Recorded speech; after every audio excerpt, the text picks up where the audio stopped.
ৰাজ্যিক বিজেপিৰ নৱনিৰ্বাচিত সভাপতি ভৱেশ কলিতাই সম্বোধন কৰিছে প্ৰথমখন সংবাদমেল বিজেপিৰ মুখ্য কাৰ্যালয়ত সংবাদমেল সম্বোধন কৰিব ভৱেশ কলিতাই আৰু ইতিমধ্যে ভৱেশ কলিতাক ৰাজ্যিক বিজেপিৰ সভাপতিৰূপে ৰাষ্ট্ৰীয় নেতৃত্বই দায়িত্ব অৰ্পণ কৰিছে আৰু এই সন্দৰ্ভত জেপি নাড্ডাই ইতিমধ্যে আনুষ্ঠানিক ঘোষণা কৰিছে বিজেপিৰ ৰাষ্ট্ৰীয় সভাপতি জেপি নাড্ডাই আনুষ্ঠানিক ঘোষণা কৰিছে আৰু বিজেপিৰ মুখ্য কাৰ্যালয়ত এক অনুষ্ঠানৰ আয়োজন কৰা হৈছে আৰু আনুষ্ঠানিকভাৱে ভৱেশ কলিতাই দায়িত্বভাৰ গ্ৰহণ কৰিব আৰু ভৱেশ কলিতাই বিজেপিৰ মুখ্যালয়ৰ সেই দৃশ্যাংশ গুৱাহাটীত আমি দেখুৱাই আছোঁ ৰাজ্যিক কাৰ্যালয়ৰ মুখ্য কাৰ্যালয়ৰ পৰা সেই দৃশ্য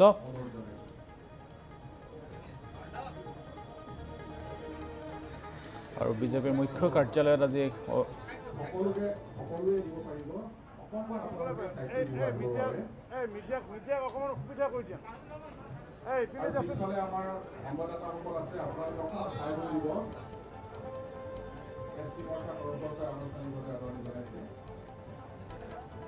আৰু এনেদৰেই ভৱেশ কলিতাক বিজেপিৰ ৰাজ্যিক বিজেপি নৱনিৰ্বাচিত সভাপতি ভৱেশ কলিতাক এতিয়া এনেদৰে বিজেপিৰ কৰ্মীসকলে এনেদৰে মুখ্য কাৰ্যালয়ত সম্বৰ্ধনা জ্ঞাপন কৰিছে ইতিমধ্যে জেপি নাড্ডা বিজেপিৰ ৰাষ্ট্ৰীয় সভাপতি জেপি নাড্ডাই আনুষ্ঠানিকভাৱে ঘোষণা কৰিছে যে ভৱেশ কলিতা বিজেপিৰ ৰাজ্যিক বিজেপিৰ পৰৱৰ্তী সভাপতি আৰু ৰাজ্যিক বিজেপিৰ মুখ্য কাৰ্যালয়ত এক অনুষ্ঠানৰ আয়োজন কৰা হৈছে ইতিমধ্যে ঈশান নিউজৰ দৰ্শকসকলক ইতিপূৰ্বে জনাইছিলোঁ এক বিশেষ সূত্ৰৰ পৰা আমি এই খবৰ আগতীয়াকৈ লাভ কৰিছিলোঁ আৰু এই সন্দৰ্ভত সবিস্তাৰে প্ৰকাশ কৰা হৈছিল ঈশান নিউজত আৰু ভৱেশ কলিতা ৰাজ্যিক বিজেপিৰ নৱনিৰ্বাচিত সভাপতি ইতিমধ্যে ৰাষ্ট্ৰীয় নেতৃত্বই ভৱেশ কলিতাক ৰাজ্যিক বিজেপিৰ নৱনিৰ্বাচিত সভাপতিৰূপে ঘোষণা কৰিছে আৰু এই সন্দৰ্ভত ৰাজ্যিক বিজেপিৰ মুখ্য কাৰ্যালয়ত এক অনুষ্ঠানৰ আয়োজন কৰা হৈছে আৰু এনেদৰে বিজেপিৰ কৰ্মীসকলে এনেদৰে নেতা কৰ্মীসকলে দলীয় নেতা কৰ্মীসকলে এনেদৰে সম্বৰ্ধনা জ্ঞাপন কৰিছে ভৱেশ কলিতাক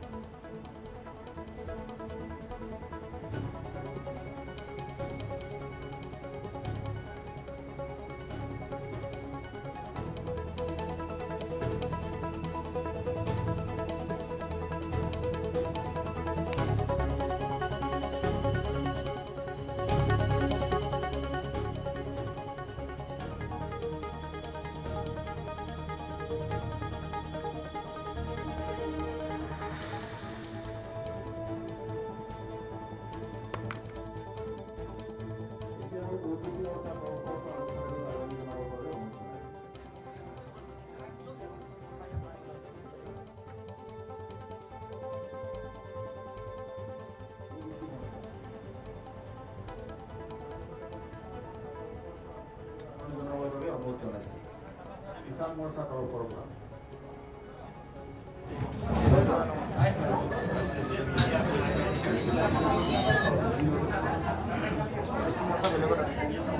ইয়াৰ পিছতে ৰাজ্যিক কমিটি আমাৰ উপ সভাপতিসকলক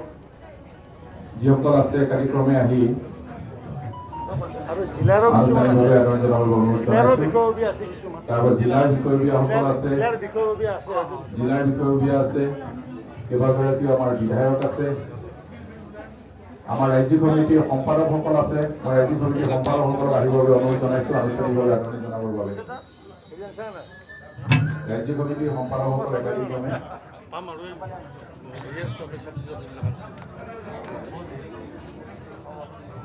আমাৰ বিভিন্ন কোষৰ দায়িত্বপ্ৰাপ্ত বিষয়ববীয়াসকল আছে আমাৰ অসম বিধানসভাৰ উপাধ্যক্ষ ডেপুটি স্পীকাৰ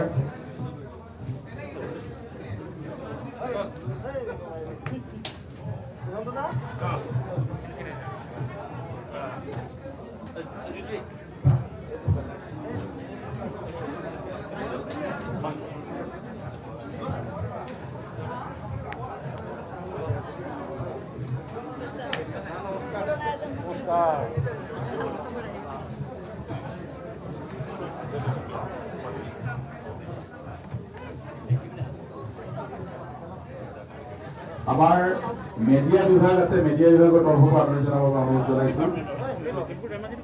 আমাৰ বিভিন্ন কোষৰ দায়িত্বপ্ৰাপ্ত বিষয়ববীয়াসকল আছে আমাৰ ছ'চিয়েল মিডিয়া মেডিকেল কোষ হেৰি কৰি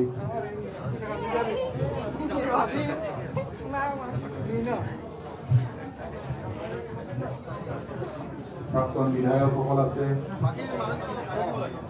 বাকী যিবিলাকৰ হৈছে নামি দিয়ক যিবিলাকৰ হৈছে নামি দিয়ক নামি দিয়ক যিবিলাকৰ হৈছে নামি দিয়ক এখন বেয়া দেখি মঞ্চখন ৰাজ্যিক কাৰ্যনিৰ্বাহকৰ বিষয়ববীয়াসকল আছে।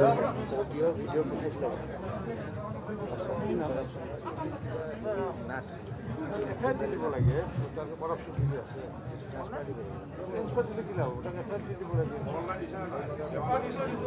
ইয়াৰ পিছতে মই আনুষ্ঠানিকভাৱে আমাৰ অসম বিধানসভাৰ সন্মানীয় উপাধ্যক্ষ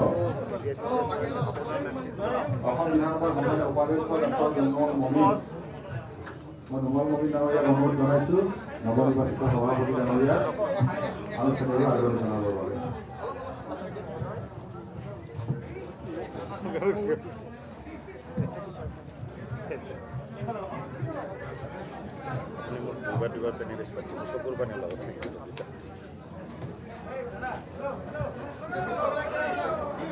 আৰে এইবিলাক কি কৰি আছে তোমালোকে নাজানে নেকি যে মিডিয়া আছে এনেকৈ নাই নাই এইপিনে সন্মুখতে অহা যোৱা নকৰিবা এক চাইডে যে আহা না আপোনালোকে মানি একাধিক্ৰমে এজন এজনকৈ আহি আনুষ্ঠানিকভাৱে আদৰণি জনাব। আমাৰ ৰাজ্যিক কাৰ্যনিৰ্বাহকৰ বিষয়ববীয়াসকল আছে, জিলাৰ বিষয়ববীয়া, বিভিন্ন কোষৰ দায়িত্বপ্ৰাপ্ত আমাৰ বিষয়ববীয়াসকল আছে, মণ্ডলৰ বিষয়ববীয়াসকল আছে। সকলোৱে একাধিক্ৰমে আহি আপোনালোকে আমাৰ প্ৰাক্তন বিধায়কসকল আছে,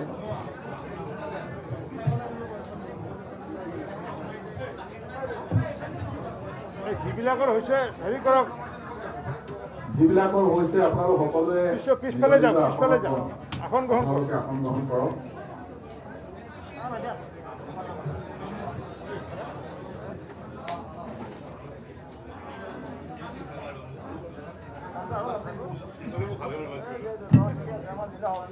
আৰু যদি কোনোবা আছে আপোনালোকে আহি আনুষ্ঠানিকভাৱে আদৰণি জনাবৰ বাবে অনুৰোধ জনাইছোঁ। আৰু কোনোবা আছে নেকি? যদি আছে আপোনালোকে আনুষ্ঠানিকভাৱে আহি আদৰণি জনাওক। আহক।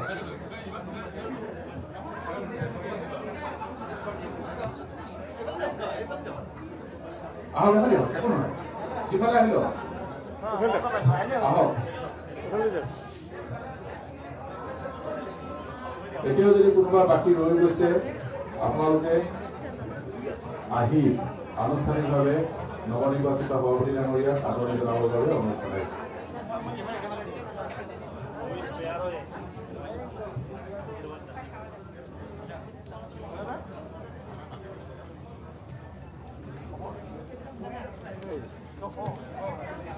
মই এতিয়া ভাৰতীয় জনতা পাৰ্টি অসম প্ৰদেশৰ সন্মানীয় সভাপতি শ্ৰী ৰঞ্জিত দাস ডাঙৰীয়াক সকলোকে উদ্দেশ্যি ৰক্ষা ক'বৰ বাবে অনুৰোধ জনাইছোঁ।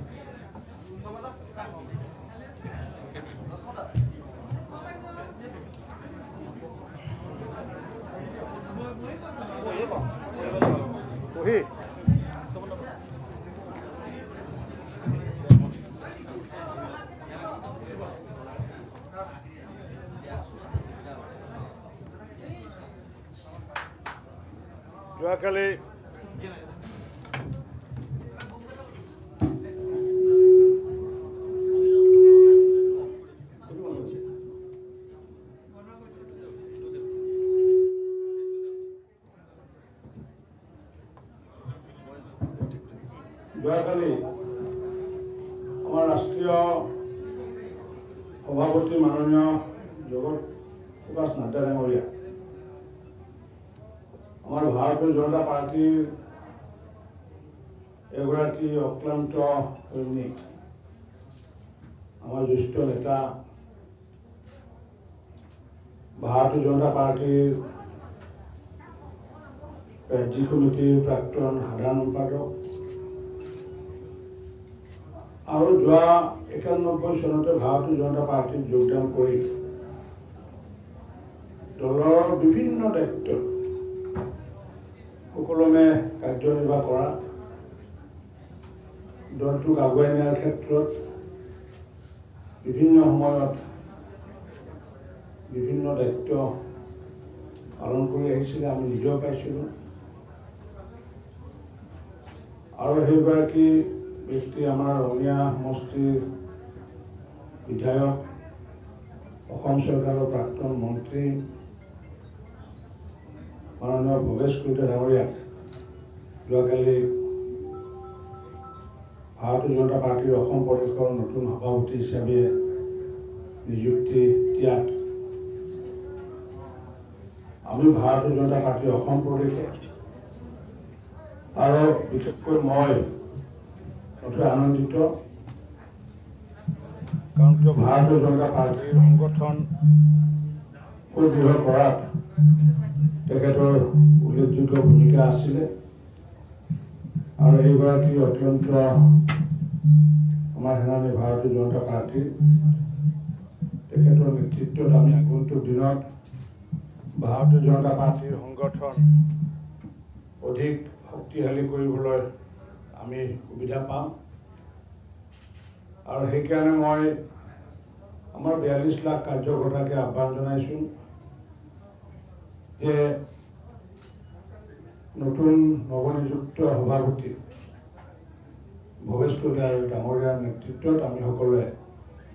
একেলগে কান্ধত কান্ধ মিলাই পেলাই আমি একেলগে কাম কৰিম। আৰু এইখনত মই আজিয়ে ভৱেশ কলিতা ডাঙৰীয়াক কৈছোঁ যিটো আজিয়ে দায়িত্বভাৰ গ্ৰহণ কৰিব লাগে। তেখেতে ক'লে যে নহয়, মই ৰাজ্যিক কাৰ্যালয়ত নিযুক্তি হোৱাৰ পিছত এবাৰ কাৰ্যকৰ্তাসকলক দেখা কৰাৰ লগতে সংবাদ মাধ্যমকো এবাৰ দেখা কৰাৰ কাৰণে আহিছোঁ। আৰু সেইকাৰণে তেখেতে আজি দায়িত্বভাৰ গ্ৰহণ নকৰি এটা ভাল খনত তেখেতে ইতিমধ্যে দায়িত্বভাৰ গ্ৰহণ কৰিম বুলি কৈছে। আৰু স্বাভাৱিকতে আমাৰো পৰম্পৰা এটা আছে, এই দায়িত্বভাৰ গ্ৰহণ কৰাৰ সময়ত মাননীয় মুখ্যমন্ত্ৰী হওক বা প্ৰাক্তন মুখ্যমন্ত্ৰী হওক বা প্ৰাক্তন সভাপতিসকল আগে পিছে থাকে। গতিকে তেনেকুৱা এটা দিন তেওঁ যিটো দিনত ভাল বুলি ভাবে সেই দিনত তেখেতে দায়িত্ব গ্ৰহণ কৰিব। আমি সকলোৱে নতুন সভাপতিৰ নেতৃত্বত আমি কাম কৰিম। মূলগত উদ্দেশ্য হৈছে কি, এই দলটোক আগুৱাই নিয়া, আমাৰ যি দৰ্শন nation first party next individual last, এই দৰ্শনত আমি সকলোৱে একেলগে কাম কৰাৰ লগতে আমাৰ যি একাত্ম মানৱতাবাদ, সাংস্কৃতিক ৰাষ্ট্ৰবাদ আৰু অন্তৰ্দয় নীতিৰ আধাৰত